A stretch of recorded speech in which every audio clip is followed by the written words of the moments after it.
Part 2. The authentic Sunni narrative. Now that we have dealt with the desperate lies and conspiracy theories of the masked deceiver, let us present the authentic and established Sunni narrative. And during this, we would like the viewers to pay close attention to how objective the narrations are and contrast it to the emotional Bollywood tales that the Shias desperately want you to believe. We begin with the hadith mentioned in Sahih al-Bukhari that we alluded to in our previous video, where Aisha radiyallahu anha says, after narrating the incident of Fadak and the disagreement that Fatimah had with Abu Bakr over its inheritance, when Fatimah was alive, the people used to respect Ali much, but after her death, Ali noticed a change in the people's attitude towards him. So Ali sought reconciliation with Abu Bakr and gave him an oath of allegiance. Ali had not given the oath of allegiance during those months, i.e. the period between the Prophet ﷺ's death and Fatima's death. Ali sent someone to Abu Bakr saying, "Come to us,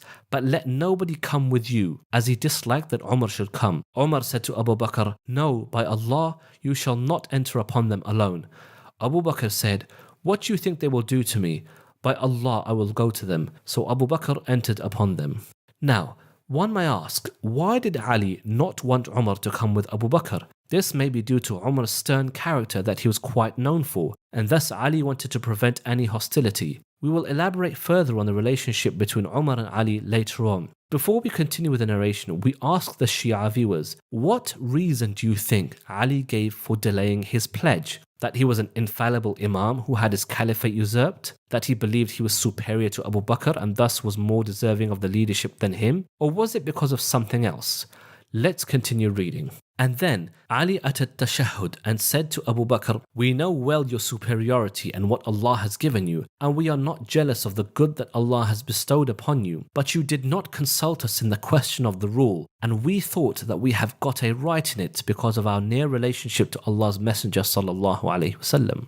Hold on a second. Did Ali just claim that Abu Bakr was superior and more deserving of the rule? What happened to him being a divine infallible imam that is chosen by Allah? Notice the objectivity. Ali delayed his bay'ah because he was upset by the fact that he was not consulted. And this is fair. Ali had every right to be upset. This is the objectivity that we alluded to earlier. Al-Bukhari does not hide the fact that there was some disagreement between the companions. Let us continue with the report and pay close attention to how Abu Bakr responded, as this destroys the whole narrative that the Shia are trying to push.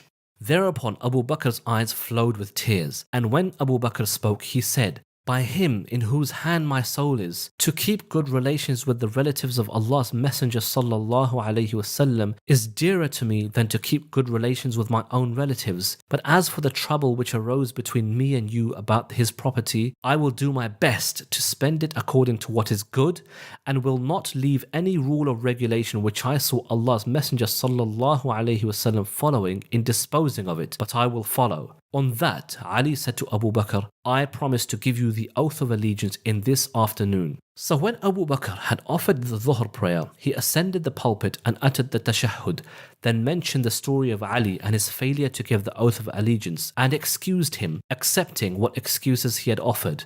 Then Ali got up and, praying to Allah for forgiveness, he uttered tashahhud, praised Abu Bakr's right, and said that he had not done what he had done because of jealousy of Abu Bakr or as a protest of what Allah had favored him with. Ali added, "But we used to consider that we too had some right in this affair of rulership, and that he, i.e. Abu Bakr, did not consult us in this matter, and therefore caused us to feel sorry."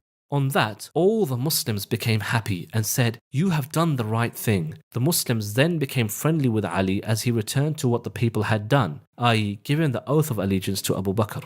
So from this narration, we learn that Ali radiallahu anh did not believe he was an infallible, all-powerful, godlike imam sent to rule the world, but in fact believed in the Khilafah of Abu Bakr, willingly pledged allegiance to him, and that his only reason for delaying in giving the allegiance was because he wasn't initially consulted in the affair of rulership. Now, compare this to the exaggerated Rafidi Bollywood tales found in books like Kitab Sulaym bin Qays, where Fatimah gets crushed behind a door and whipped, and her unborn son gets crushed and killed, and Ali gets dragged out of the house like a tired camel and forced to pledge allegiance. Which narrative, we ask you, honors Ali and which narrative humiliates him. We are not in need of any Shia Zoroastrian fabrications, as we have our own authentic narrative without any exaggeration.